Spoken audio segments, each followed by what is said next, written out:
আজকে আর একবার boat ride করলাম। তবে এবার মহানদীর জলে নয়, এবার হীরাকুদ বাঁধের জলে। হীরাকুদ বাঁধটা যে কত বিশাল সেটা না দেখলে বোঝা মুশকিল। মাঝে মাঝে আমার তো মনে হচ্ছিল যে সমুদ্রের মধ্যে দিয়ে যাচ্ছি।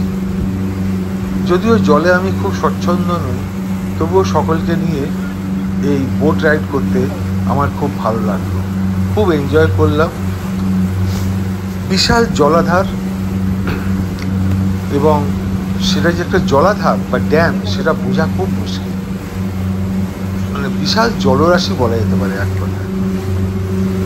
জলের মধ্যে আমরা পরিযায়ী পাখিও দেখতে পেয়েছি। সাইবেরিয়া থেকে আগত পরিযায়ী পাখিরা জলের মধ্যে ভেসে আছে, তাদের ছবিও আমরা তুলেছি, তবে সেটা পরবর্তী ভিডিওতে দেব। এই বোট রাইডটা আমাদের খুব ভালো লেগেছে। আমি, আমার স্ত্রী, আমার আরও 2 বন্ধু, তাদেরকে নিয়ে আমরা বোট রাইডটা করেছি। ওরা আমার পেছনে বসে আছে, দেখুন।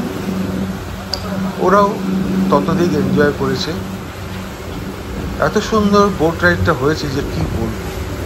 এখন ওয়েদারও খুব ভালো, ঠান্ডা ঠান্ডা, যাকে খুব ভালো লেগেছে। ধন্যবাদ।